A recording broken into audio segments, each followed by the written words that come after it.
Assalamualaikum warahmatullahi wabarakatuh.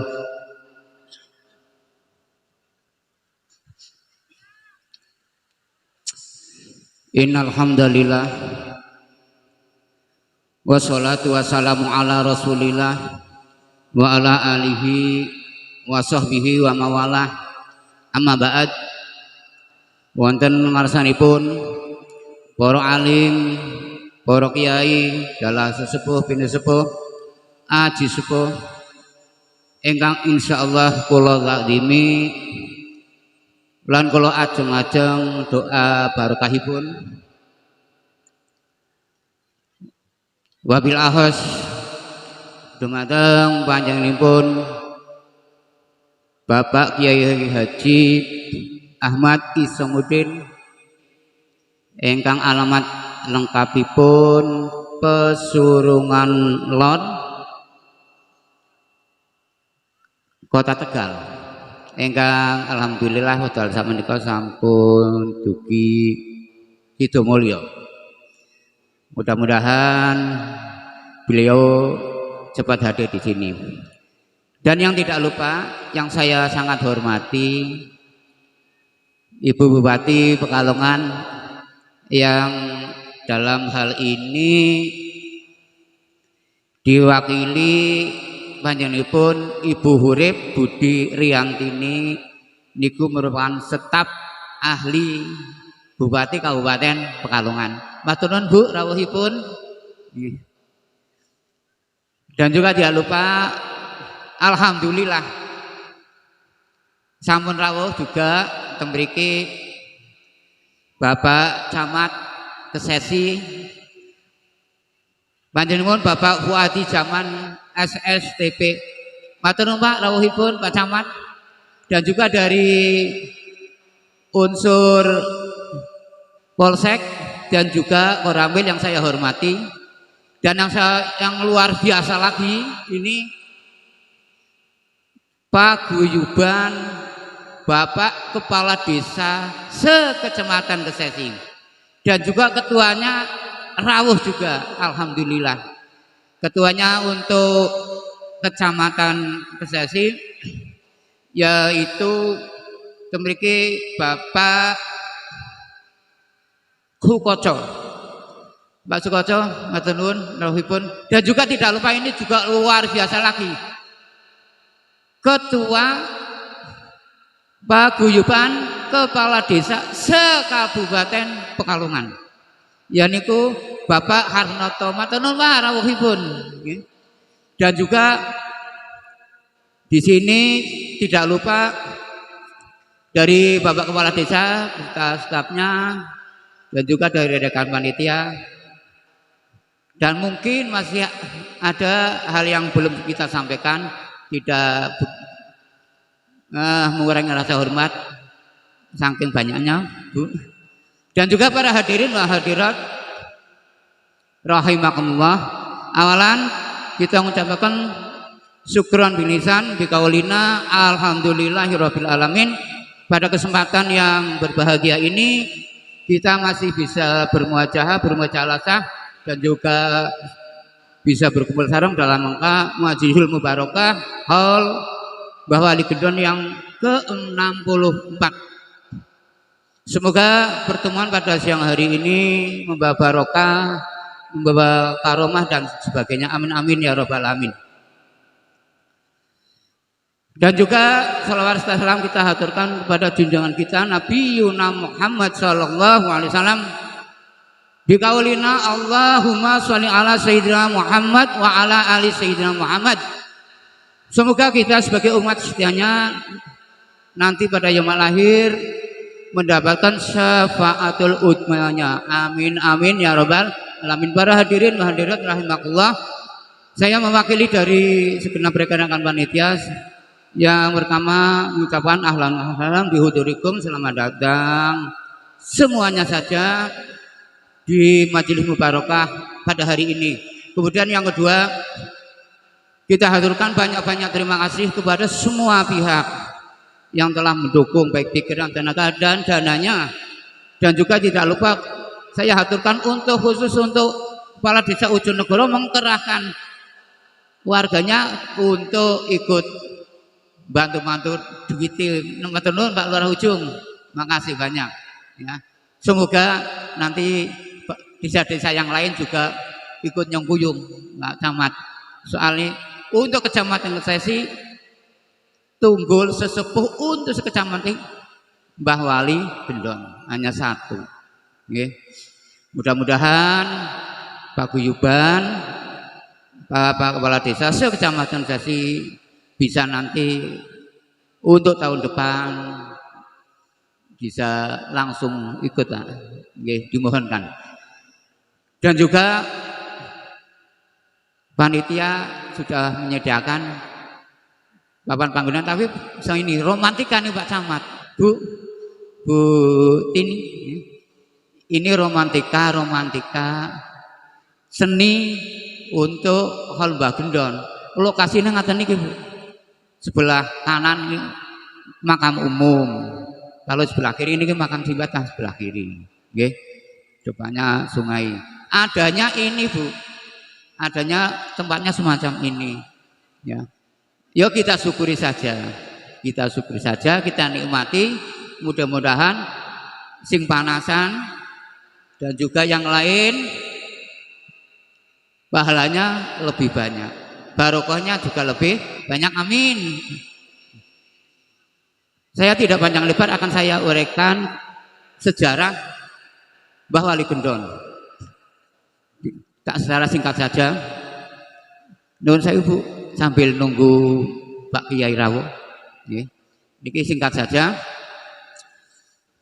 Pada tahun 1847 beliau lahir dari kedua bapak dan ibu. Bapaknya Tarep, ibunya namanya Tarkumi. Beliau diberi nama Muhammad Asram. Tabiat beliau setiap hari tidak seperti layaknya teman-teman selingkungan, senangnya menyendiri. Senangnya menyendiri Bu. Dengan teman-temannya jarang sekali bergaul bareng-bareng, guyon bareng-bareng. Dia malah senangnya mengembala kambing. Nah, singkat cerita, setelah menginjak dewasa, ibunya bilang kalau orang kampung zaman dulu, apalagi tahun 1847, remajanya sekitar 15 tahun ke depannya. Kalau 15 tahun itu untuk usia di desa kan, zaman itu kan jare lanang sing wis kasep, orang bujuk-bujuk. Nah, akhirnya ibunya memperkenalkan pada seorang wanita. Kemudian terjadilah nikah ijab kabul. Setelah ijab kabul, pengiring pulang, Muhammad Asram ikut pulang. Kemudian ibunya tanya, ada apa? Wong bojo kan kudune kan nang ngono kan seneng nggih. Begitu pengiring kundur, yang ya ada kundur. Setelah ditanya, ternyata beliau ingin mondok di pesantren. Singkat cerita, orang tuanya meluluskan, dia berangkat ke Cirebon. Dia nyantri di Pondok Babakan Ciwaringin Cirebon, yang saat itu diasuh oleh Kiai Munir. Nah, setelah di sana 5 tahun, pada suatu ketika di Cirebon terjadi suatu penyakit wabah yang menyeluruh, termasuk di pesantren pun anak-anaknya, para santri maupun santriwati terkena penyakit kulit yang sangat parah. Di saat itu akhirnya pengasuhnya ikhtiar dibawa ke suatu hutan. Di situ ada sendang, semuanya saja dibawa ke sana suruh mandi. Disuruh mandi. Di saat disuruh mandi, Muhammad Asral tidak ikut mandi nyemplung. Aneh, memang orangnya aneh sendiri. Teman-temannya nyemplung di film-filman, ciblon, Muhammad Asral malah tongkrong. Teman-temannya kadang-kadang mangkel kan. Akhirnya bahasa sini dijorokaken, didorong. Dia masuk ke sendang. Setelah masuk ke sendang, piyambakipun ora jumbul-jumbul, tidak muncul-muncul. Setelah tidak muncul-muncul, sendangnya disak. Ternyata setelah airnya tidak ada pun Muhammad Asral beliau tidak ada. Beberapa hari pengasuh pondok pesantren datang ke sesi memberikan kabar bahwa Muhammad Asral tidak ada dengan riwayat semacam tadi. Singkat cerita, setelah 10 tahun beliau pulang ke rumah. Tapi sebelum saya lanjutkan, ada satu ciri khas di pondok pesantren. Kalau ada kegiatan apa-apa, Sibah memang malas. Tapi kalau santri yang lain ngaji, ya di bilik. Tapi kalau sudah dites, ya bisa dengan teman-temannya bisa menyelesaikan. Dan sekali waktu kalau ada kegiatan gotong royong perkebunan, dia tidak mau. Dia mau asal aku gelem nandur gedang. Tapi dengan syarat satu. Sapa gedange sing dhisik, mateng dhisik, kuwi sing dadi juarane. Ayo anut teman-temannya, anut. Akhirnya pagi hari semua santri menanam pisang, termasuk Muhammad Asral menanam pisang. Setelah pagi ditanam, malam paginya lagi dilihat pisangnya lain-lain kan belum begitu tumbuhnya saja kan masih ibaratnya belum tumbuh lah. Tapi pisangnya Muhammad Asral sudah berdiri dan matang lagi.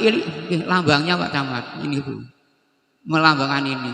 Jadi satu hari satu malam dia menanam pisang, pisangnya sampun matang. Singkat cerita, setelah 10 tahun pulang ke rumah, di saat itu Kesesi masih kemarau panjang. Setelah sampai di Kesesi, terjadi hujan angin yang sangat dahsyat kayak kemarin di Kabupaten Pekalongan. Hujan sangat dahsyat. Soalnya kemarau panjang berbulan-bulan, betul nonton Jawa.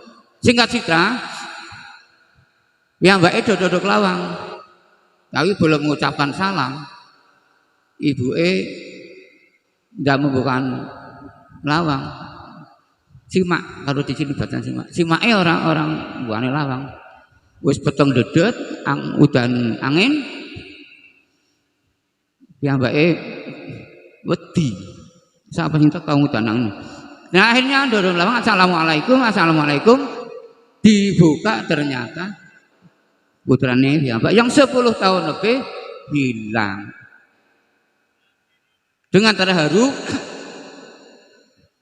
beliau Simae Muhammad Asral akhirnya membuka pintu, silakan masuk. Akhirnya ditanya, Dong, gue 10 tahun ora bali ki nang ndi? Aku bareng nyeblung ring sendang, aku melayu maring ngalas. Nang alas anakku aku mlebu ring gua. Selama 10 tahun nang gua, kuwi sing grung sing nganehi pangan kuwi hewan-hewan, kewan-kewan.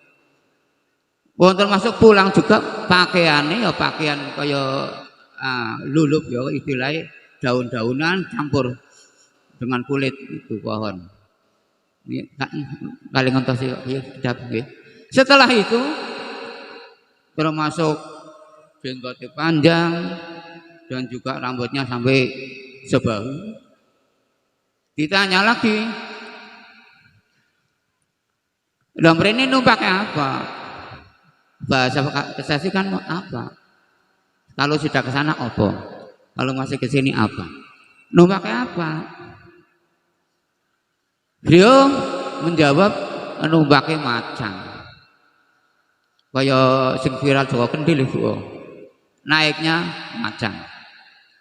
Lah lamun kae kali layangan kan banjir gede. Nyabrangnya nganggo apa? Secara logika nyabrang tidak pakai apa-apa ya.